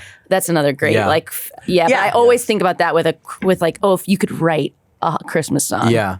Do you get this thing where you like get incoming emails like, do you want to write a Christmas song, and they come in July? No, but if you want, you can. Yeah. Yeah. Do you get constantly bombarded in Not July constantly, with but like but in the summer there'll be a thing where it's like every TV show or like Yes. all the things that are like looking for new original holiday music. Those requests they start coming around now. I do have to say that, I mean, this could maybe still happen one day, but a friend of mine was pitching an animated holiday special version of Snakes on a Plane. And where like Samuel L. Jackson as himself saves Christmas. And for the pitch, he had Zach, my partner, and I write, and we wrote in the style of like the Cobra Starship, Snakes on a Plane, Snakes on a Sleigh. And so it's kind of a bop. Yeah. Wow. But yeah. I'm sure it's I think we deserve a whole Christmas album for Yeah. Yeah. Snakes on a Sleigh and Santa came on a Yeah, dragon. yeah, yeah. Absolutely. But I will pick Oh Brother. Just because like we get the Soggy Bottom Boys tracks, we get the Sirens song, the Go to Sleep You Little Baby, and then we get Down to the River to Pray, like, and all of it is sort of, is this cheating? Is this just a soundtrack? But like, it's all diegetic inside of the, the Oh Death song, like all that's incredible. Yeah. And then like what that album did, with that album, what T-Bone Burnett did for, folk music or Appalachian music and stuff like that, and that whole revival. Totally. But I like burnt a hole in that CD, and that was like, I don't know if I still would put it in my top 5 favorite movies, but for a long time I put Oh Brother in my top 5 favorite movies of all time. And now you can count this as Odyssey prep. Exactly right. Exactly right. And I'm always thinking about Odyssey. You know what I mean? It's the last great depiction of the Odyssey in cinema, right? It really is. Nothing as clear since. Do you know about the Odyssey musical? No. Okay, I've been getting a lot of emails about it. They're talk from about me. it later. Okay. More burners. All right, Jess, what's your pick? I similarly, it's like soundtracky because there's multiple artists. But I have to go with Pop Star, which I had to have. Never Stop Stopping. Yeah, Never Stop, Never Stopping. I have to have Never it Stop, on the list somewhere for me. I love Lonely Island. Also, like the songs that they write for Hunter the Hunted, the Chris Redd sort of. Odd Future inspired character are also really great. They play in like a bunch of genres really well. Like the songs are legitimately like so good. And another movie that I think it has like grown, but just shocked to me that it isn't like the biggest movie ever. It's so funny. The songs are so good. And yeah, his songs as Connor for real. I'm so humble and like the production value on it is really great and sounds like that is a time period I do feel like I understand what the sound is supposed to be. Yeah. And they just do it so well. Yeah. I'm glad you got them in there because usually, I mean, they're just so good at making music. Yeah. Yeah. But in a sketch, it wouldn't really qualify for most of these. But yeah. So good. Best fictional band. Would you look at that? I get first pick. Honestly, this was random. I randomized this, but here we are. Which means I get to honor my tattoo and pick Stillwater from Almost Famous here. Heck yeah. Thief Dog, like incredible stuff. I mean, in terms of movies about a band, there are so many that I love, honestly, and we haven't even covered them all, but Almost Famous is so important. And I believe in Stillwater. I believe in Jeff Beebe. I believe in Russell Hammond. I believe in all of them. And that's my pick. Yeah, it's a great one. It's also like a great one about being a fan, I think, like, and loving something. And I think that's like a great part about movies about music is that I think it is ultimately the thing that we all understand the closest to. Not everyone you meet is going to have like an encyclopedic knowledge, but everyone has like a favorite song. Yeah. And so, Almost Famous is perfect for that. Yeah, we can come back for another episode just to talk about how great that movie is. Okay, great. Let's do it. I'll figure out a way that it's House of Art, Jason. I'll find a way. It's Odyssey prep. There's a moment, when they're doing the Bus Ride, Tiny Dancer, yeah. When that movie came out, I had gotten really, really into, for the first time, I had just gotten into Red House Painters. I was listening to so much Red House Painters, but I had no idea what Mark Kozlak looked like. And then they go into that song, and then suddenly I hear this voice, and I'm like, wait, what is happening? What? And it's unmistakably him. And That's then I'm like, amazing. oh, it's Mark Kozlak is in Is in the band. Stillwater. Yeah. Oh my God, it's amazing. I remember when the one and only time I went to the Oscars, they did a Flex. They did sorry. No, they did a montage of sort of like music in movies. And I was like, when are they going to do? When are they going to show Tiny Dancer? And they showed it, and I burst into tears. This is not a cool story. I was at the Oscars in like formal wear, like crying at the Dolby Theater because like Tiny Dancer was on the screen, and I'm like, yes, cinema matters. It's so good. It's important to me. Jess, best fictional band. Okay. I think I'm gonna go with Mitch and Mickey from A Mighty Wind. That's a sound. That's not. I think my favorite is Waiting for Guffman, but A Mighty Wind like holds a super special place in my heart, and the music is so good. That's an album that I like. Played I've listened on to a million times, and like the songs that they feature about them are great, but also the soundtrack has a song that isn't in the movie called The Ballad of Bobby and June about a Civil War soldier that is so beautiful that I have like on many a road trip forced people to listen to. I'm like, do you know about this song? It's like actually just good, It's a track from A Mighty Wind that was not in the movie. Yeah, it's great, actually. Yeah, let me teach you something here About music. About music, okay?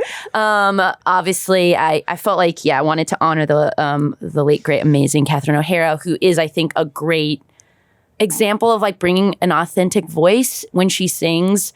Both of them, like they sound like humans. I do think there is like a through line here. I think folk music is a more successful genre to sometimes put in films because they're story songs. They don't necessarily rely on having a vocalist as being front and center. It's about like telling a story. There's plenty of folk voices that we have in the like oeuvre that aren't good voices. So there's a lot more forgiveness for how they should sound, and they should just sound like themselves. And Mitch and Mickey are just like kiss at the end of the rainbow. And then are they going to do? I love that part where the folksmen are like, I remember this. Oh, this is that really pretty one. How are they going to do the kiss? How are they going to handle it? And they all like walk out to watch. They all run up to watch it. Just and also a movie about an era, and then who's everyone's favorite, like who's the musician's musician, and the way that they feel about Mitch and Mickey. So I love A Mighty Wind. That's a soundtrack I've played 1,000 times, and specifically within it, Mitch and Mickey are just God tier. We watched that when Catherine O'Hara died. That was sort of like the project we picked to rewatch, and I was like crying during Kiss at the End of the Rainbow. It's so beautiful, Eugene Levy, and and then like everyone is in the wings of the theater waiting to see what they do there, and it's just like so tender. And it's so beautiful. Yeah. My pick is not the band whose music I necessarily love the most, but the one who I want them to win. I want them to succeed the most. And it's School of Rock. Nice. Oh, yeah. That's great. Yeah. I just love them. And I don't know that I've ever felt... I had my version of, just like crying because of feeling so seen. Yeah. When in the scene, it's like, I shouldn't be in the band. Why? I'm not cool. And the way that Jack Black just absolutely rejects that instantly. He's like, what are you talking about? You are cool. Like, it's just... it's a good B-side with Almost Famous. The only true currency in this bankrupt world is what you share with someone else when you're uncool. That's my tattoo. Yeah. And is it Linus? Is that the character's name? What's the character's name? Who plays the keyboards? Anyway, when he or Lawrence is like, I'm not cool, and he's like, you are cool. Yeah. So I love this. That's a great pick, and like a great use of Jack Black and his whole like commitment to, music inside of his comedy. I'm realizing, he has one of my favorite voices. Like I love his singing voice. His range is unbelievable. Like the rock high belts that he can hit are just insane. Yeah, he's so good. Yeah, and makes it effortless. Yeah. I was a became a Jack Black fan for life after that. Yeah, perfect pick. All right, Lifetime Achievement Award. This is an award I made up just so I could talk about one person, but we can talk about a number of people here. So Jess, what do you want to talk about? Well, I'm glad that you made that adjustment, and I'm glad that I already interpreted it that way, because I'm going to say Christopher Guest and Michael McKean. Yeah. Because I think also it's like you got to talk about Spinal Tap somewhere. And then the through line that they are the duo that wrote, a lot of the music for Mighty Wind, even though I love the way Mitch and Mickey perform it. I just think that their music is beautiful, and like their ability to write in multiple genres, their ability to have it play comedically but also sincere is they're huge for me personally. I love it. Michael McKean played it at the Oscars, right? Like when they did. Yeah. He and maybe his wife, or I don't know, but like he played it because he wrote it. And it's so good. Yeah. And beautiful voice. And I feel like it would be wild to not have any allusion to Spinal Tap in this. One of the great bands of movie history. But I think for me, it's more the Mighty Wind was more connected to me than Spinal Tap. But yeah, they write incredible music. That's a great pick. And I want to cede my time so you can talk about yours, because I know it's very important to you. Well, let's all talk about Adam Schlesinger, the late great Adam Schlesinger, who not only wrote That Thing You Do, but also some of the music for Josie and the Pussycats, which is incredible. We haven't talked about, but is one of my favorite fictional. But I could have nominated them in every single category. Yes.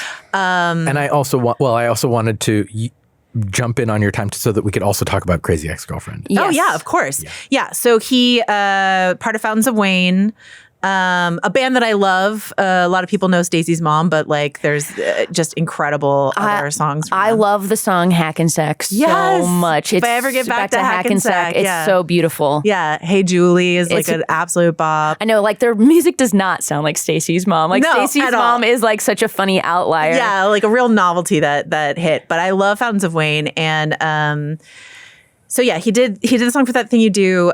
He did Pretend to Be Nice from Josie and the Pussycats, and like collaborated on some of the other stuff. But that's supposed to be the song in that movie, and that's sort of like Pop Star, a movie that did not hit when it came out and has really grown in people's estimation. I have a Du Jour bumper sticker on my car. I have the vinyl that they put out. Like I'm a huge Josie and the Pussycats fan.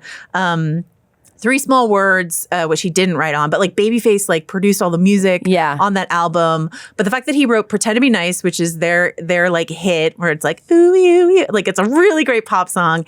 And That Thing You Do is insane. And then talk about his work on Crazy Ex-Girlfriend. Well, Crazy Ex-Girlfriend, I think that the music in that show is similar to, I think a lot of the picks that we've had is like better than it needs to be. Yeah, totally. Like it just needs to reach a certain level to serve the function of whatever. And but those songs were legitimately great. And they play with genre really well. I'm buds with Rachel. She's a genius, but she would like, Adam and then another one of their significant co-writers, Jack Dolgen, incredible music and just like a total span of genre, not playing necessarily into like musical theater tropes, even though characters are breaking into song. Yeah. Incredible stuff. Yeah. And Zach Sherwin, who did the epic rap battles of history. Yeah. And did the Jap battle, which is an unbelievable. Yes. Yeah. That's a great one. I'm going to hit some honorable mentions that we got from listeners before we call it a day, unless there's anything else. me. Yeah, all of Jess's other burners. I will say the other people, like I was, Christopher Guest is one that I was thinking of for this. John Carney. Yes. Talked about Sing Street. Yes. And Once. Yeah, I didn't end up using Sing Street, but I love Sing Street. Sing Street's amazing. It's beautiful. Like some of that music. Brown Shoes was my second choice for impactful musical performance and switches into music video mode. And but that's a great We're band finding our sound. Yeah. So and they play in genre, so it's such a great device. Drive It Like You Stole It. Yes. Riddle of the Model. Yes. Yeah, great stuff. Love Sing Street. Riddle of the Model is a song that they come to too quickly, though. Yeah. You're like, that's a true bop. You got there too fast. You did not just write that whole thing. He's like, and then for the chorus, I was thinking maybe here are the chords and all the melody. You're like, no. These kids can't be geniuses.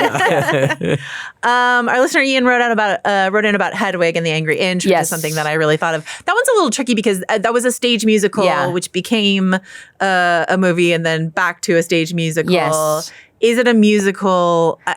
The lines are blurry on that one. Yeah, that was my instinct as That well. one in Dreamgirls, like the lines are kind of Yes. blurry on like musical versus like yeah, fictional because obviously, when it was like impactful musical, it's like, it's probably got to be Effie singing, but then you're like, but that was the closing act of the Tonys that year. That's like musical. That's a musical theater moment. I felt the same way about Hedwig, even though Origin of Love is one of my favorite songs of all time. Good. Yeah, incredibly good. That song is so long. It's like, what, 5 minutes or something like that? Yeah, I love a long song. Couple movements in it. Yeah. Really good. A storytelling song. Yeah. Santa came in on a dragon. That's right. It'll have Santa rides a dragon. It'll have multiple movements. Well, no, it was definitely Santa came on a dragon. Came on a dragon. Yeah. It was definitely that. Okay, don't perfect. try to move away. Yeah, no, I won't retcon. Santa It came on a dragon. Yeah. Very important. Okay. And that's how he birthed the elves. Oh my God! It's going to be a Lord of the Rings crossover. Yeah, probably. The dragon is Smaug. Yeah, definitely. That, and then it could be House of Arcoded. Oh, it's very like Lion, the Witch, and the Wardrobe, when like Santa's just in Narnia. Yeah, that's just where he lives. No, Yeah. Santa is Gandalf, known by another name. Absolutely. I mean, Santa does have many names. Bro. This is why we had to shake on it. This is why it's a collab. And it's not even July yet. You have time to get it done before the charts. I love it. Mouse Rat, our listener shout out Mouse Rat. I mean, Bye Bye Little Sebastian is an incredible song. Hep Alien from Gilmore Girls I thought was a fun pick because Sebastian Bach is like becomes part of the cast of that show. And that's just like really fun. One of my picks for worst band name though. Yeah, absolutely. I don't disagree. I couldn't co-sign this because I have not rewatched this film because it scarred me so much, but the Ain't Rights from Green Room, a punk band. That movie is one of the toughest movies I've ever watched. It's incredibly good. But our listener wrote in and was like, this is what a punk show really like. That's cool. Feels like, and it's so hard to capture that. So they really wanted to. We got all of Jess's burners, and then someone. This is a really interesting one. I don't want to like.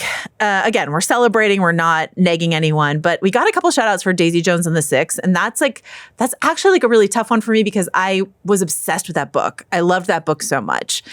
And that's tough because that story lived in my head where you couldn't hear the music, and I just imagined what these songs would sound like and what the collab of these two songwriters would sound like. Right. So like, though the Amazon show was like good in many ways, I think I just had the book too like huge in my head. So when I finally like heard those songs, I was like, that's not what I was imagining. And I'm sure they're well written, but they didn't hit the way that I wanted them to. Does that make sense? Totally. Yeah. It happens. Any shout outs for Wolfbird? No. No, none for Wolfbird. Not yet. You should get on those burners, you know? Yeah, exactly. Yeah. You have to steer these episodes, don't you know? This is the last one.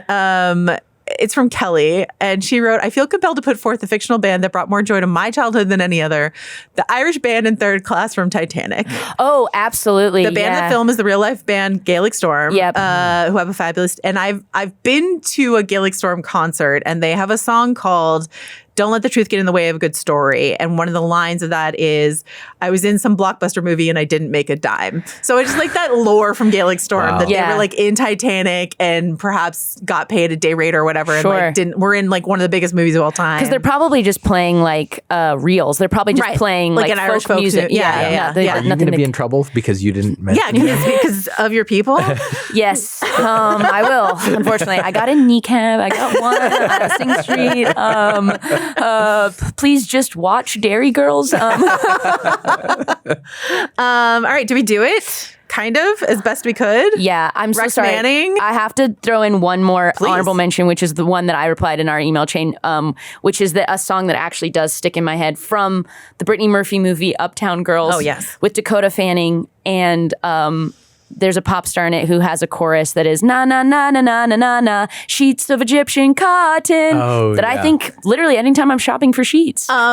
I had never seen that movie, even though I was aware of it. I mean, but it's I've like never seen it. yeah. It's Brittany Murphy, Dakota Fanning, and Jesse Spencer from House. yes, as I know him, Jesse Spencer from the Olsen twin movie Winning London. There you go. Yeah. I'm still trying to figure out your age. I know, I don't right? have it yet.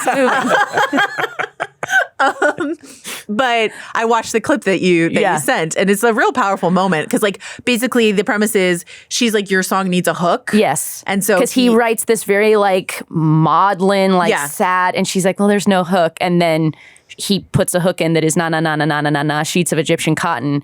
I think it's born out of their like love tryst weekend, where because she's the daughter of a rock star. Okay. And she's like, if I know one thing, it has you need a hook, and then it takes off. Yeah. And she tries to make him a cool jacket, and he gets mad. Yeah, because doesn't she ruins? She ruins his jacket with her cool fashion sense. Oh no, it's a weird movie, but that song, I'm like, why is this song in there? And thus in my head for decades. I will say that the clip you sent where he like plays it for her, he hasn't told her he's written the hook, and he just like plays the recording for her, and then he like looks up and he's like, yeah, I put that hook in for you. And she's just like, oh my God. Yeah. Was pretty powerful. Yeah. Really good. Is there anything we haven't mentioned that you want to make sure? Yeah, I wanted to shout out an amazing moment in an amazing movie, but also personally significant to me, which is in the movie Short Term 12. Yes. There's a scene, do you know that movie, Short Term 12? From 2013. Brie Larson. Yes. Yeah. The cast is insane. It's a lot of people just before they get really famous.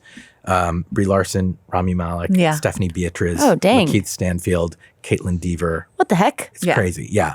And there's a scene where Lakeith he's about to, it's like a foster care program, and he's about to age out of it. And sort of like, a kind of like exit interview. Oh, John Gallagher Jr. is also in it. Yeah. And he performs a song that he's written called So You Know What It's Like, which is on the soundtrack and is just devastating. Like, it's in character. It's about him. He's rapping about his mom. It ends with him saying, look into my eyes so you know what it's like to live a life not knowing what a normal life's like. And it's so brutal. I saw the movie when it was at South by Southwest. That's where I saw it. Oh, really? Yeah. And we were at South by. Yeah. That's cute. And I went and I asked a question during the Q&A about that song, about like who wrote it, because I was like, Destin is an amazing screenwriter, but do you have that? And he was like, oh no, and Lakeith answered it. And then I talked to Lakeith afterwards about it. And then we started a band together because of that. Oh, this is I went to the Oscars. This is, I was in the band with Lakeith. Wow. Oh my God, I didn't know that. Yeah, we have we put out one EP. That's amazing. And a few singles, but we have had a project called Moors. That was because of that. That's scene in awesome. that movie. Yeah. That's cool. Yeah. Have you seen I Love Boosters? Not yet. Lakeith is so good. I've been on really tour funny while it came out. So now that I'm home, I gotta. Yeah. He's really good at it. Anything we haven't mentioned? Any incredible actor that you've started a band with? Yeah. Well, when I was at the Oscars. Yeah. You met Leonardo DiCaprio. Yeah, and he was like, I think what's missing from my career is a holiday band. Santa came on a dragon. Oh, wow. Okay. We write the song. We Leo get Leo to performs sing it. Yeah. All right, let me just like zoom through to see. Oh, speaking of Jack Black, Barry Jive and the Uptown Five, High Fidelity. Yes, a very important band. And I almost picked Marie LaSalle from that movie doing "Ooh Baby, I Love Your Way" for the cover because it's like so good when they're like, wait. Yeah. Is this that song? It's Yeah. fucking amazing. The Blues Brothers we haven't talked about, but that seems important to talk We about. talked about ska. Yeah. And they're dressed like they might be in a ska And band. we talked about the influence of Chicago comedy in music. Very true. Yes, and they're both from Second City, though Dan Aykroyd's from the Toronto Still counts. outpost. Yeah. Yeah. It So still yeah. counts. I love it. Chris Victorious, Friday Night Lights. They just did a reunion in Austin. Amazing. And it was incredible. So I want to mention them. Drive Shaft from Lost. You all, everybody. Very important. Very important to me. Over the Garden Wall just has like such beautiful music. So I wanted to mention that as well. And Chris Isaac sings. Yeah. Oh my God. That's such a magical little thing. A whole separate category is I also love like something that has supposed to be like a folk song in a different timeline or something like Game of Thrones or Lord of the Rings, like any of these like old story songs moments. Those are also like always so. Yeah, you love the Bear and the Maiden Fair. Yeah, of course. Yeah. Well, yeah, we did talk about Jonesy or Ed Sheeran. Yeah. Yeah, it's I true. thought about that, but it was like, but that's also another great where it's like, oh, this song, this is a different universe. This song could be like 1,000 years old or 500. Yeah. Like you don't have a relationship Yeah. to it, so it exists in its own place. Yeah. I felt this way about the recent sea shanty in Widow's Bay. Yes. The Last Man. Yes. As written by Arcade Fire. Yes, and Neil Casey Neil, is my buddy, and so I was like texting like, can I get some demos of this? Yes. Like I want the deep cut. story. Yeah, Oh, that show's so good. it's so good. Have you watched Widow's Bay? Yeah, I haven't seen that. I think I'm up to the first 3 episodes. Okay, yeah. It's like episode 5. Yeah, It's really good. So good. Yeah. Almost done here. Oh, I would be remiss. Lustra featuring Matt Damon from Eurotrip, Scotty Doesn't Know. Yes. A very important song. Yes, this is the one thing my husband said when I told him about he was like, "What are you? Where are you putting Scotty doesn't know?" That Fiona and me. Yeah, it's very like Matt Damon is lip syncing. The real band Lustra is playing. He's lip syncing the lead singer. Damon being there is really like part of what makes that whole. Yeah, I've never thing seen pop. Eurotrip, but I've seen that scene clip. 1,000 times. Yeah. And he just airlifted in from somewhere elsewhere in Europe where he was filming and his head's shaved for some reason. Yeah. And he's just like does this song where he lets our main character know that he's been like fucking his girlfriend this entire time. Sometimes in a car. Yeah. After while you were at church or like whatever. Yeah. I think we did it. I really think we did it as best we could. Shout out Sex Babam. And that's it. Wild Stallions, Bill and Ted. That's the end of my list. Okay. Oh, yeah. Ramona by Beck, that almost made it onto my list. Oh my God. Yeah, That's from Scott Pilgrim. Yeah, from Scott Pilgrim. Scott Pilgrim rules. Such good music. Yeah. All right. Well, thank you to Scott Lee and Jacob Cornett, who's here, Cameron Dinwiddie, who is editing this podcast, to Mallory and Absentia, so that I could get away with making this episode while she isn't here. Thank you, Mallory. Thank you, Mallory. Thank you to both of you for being here. Thank you, you. Joanna. This filled my heart with such joy. You guys really crushed it. I love that we're going to get a whole new holiday classic out of this. This Yeah. collab I'm really excited about. It's a handshake. It's real. It's binding. It's on camera. We'll be back with our coverage of episode 1 of The Vampire Lestat. And we'll see you soon. Bye.